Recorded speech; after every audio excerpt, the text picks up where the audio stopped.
Okay, hello and welcome to a new segment on Between Us Girls, where I will be sitting down with entrepreneurs throughout the city of Houston and finding out kind of how they got started and what their advice might be to you. So today I do have a guest with me. I have Miss Erika here of Fro Fruit. Is it Fro Fruit, Erika? Fro Fruit Erika on Instagram. Okay. But the business is Fro Fruit. Okay. So tell me a little bit about how you got started.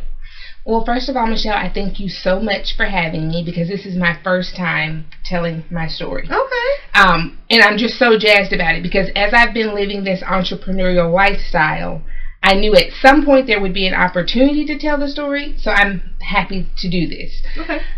Fro Fruit started in the summer of 2018 in a hotel room. Wow, okay. My daughter and I, and I can tell more of that story too, but we're in a situation where we just had to live in a hotel room.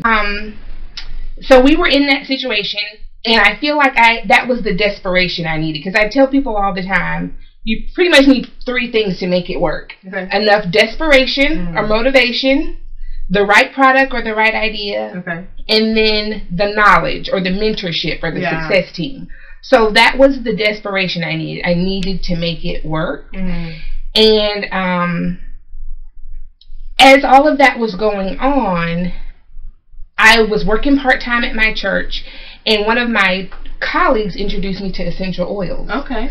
And I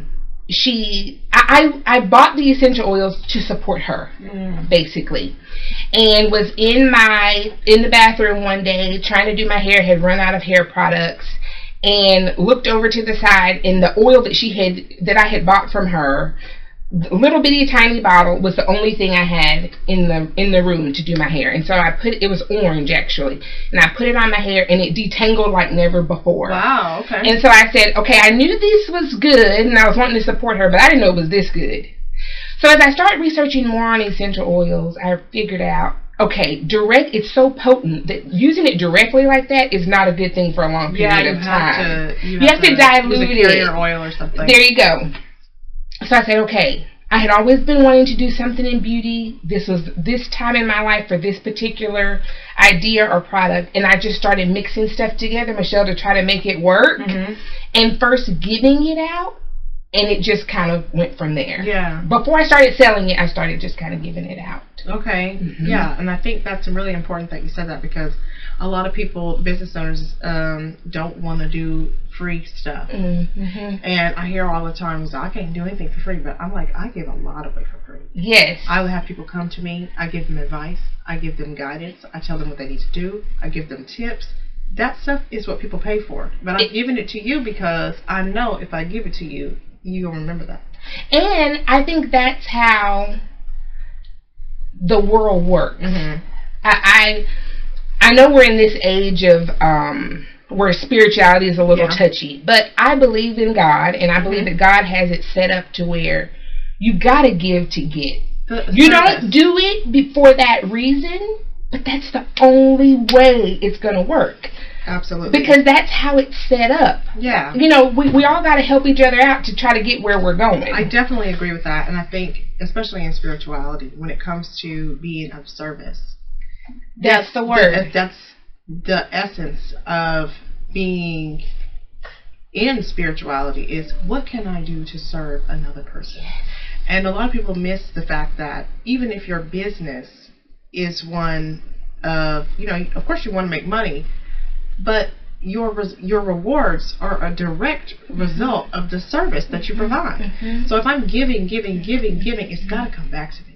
Oh, it's got to. It is universal law. Right. It is going to come back to you. It is. And if I could tell you kind of the full story. Go ahead. I think I always tell entrepreneurs or people who want to start businesses that one step informs the next one. So I've been on this journey with Fro Fruit only for 1.5 years. But my entree into business started in 2014. So I had my first kind of like blog. Yeah. It was called Juggle Bugs, and it was about working moms. Okay. So I had that. And it was really successful. This was in the days where Facebook pages were free. You could build a whole business on a free Facebook page. Right. And that, of course, is different now. Yeah. But I had a Facebook page. All these working moms from all around the world would chime in. Me and my now ex-husband, we were on Fox, we were on TV, we were on this, we were on that, and we were talking about working motherhood and the life. Yeah. So I did that for probably a year. Jugglebugs, I ended up stopping it because it was so much, even though every business is built on like a pain point, it was too much of a passion project. Like, I was a new mom, and those new mom struggles, I mean, once she was a year and a half, I mean, those new mom struggles aren't the same. So my passion for it wasn't the same. And I felt bad at the time. Oh, that didn't work. That didn't turn out to be what it wanted to be, what I wanted it to be.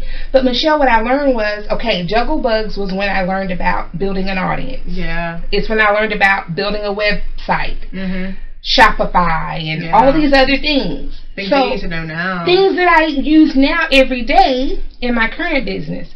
So then after Jugglebugs stopped, I went through this season of my life, went through a divorce, and really needed to make money. I had went through a career shift, I had went through a divorce, just a whole life change. And I have a journalism degree. I've written all my life. And I said, okay, God, I need some money in this house. How am I going to make this work? Well, I started another business, my first real business. It was a service-based business called Resume Gypsy. Okay. And Resume Gypsy,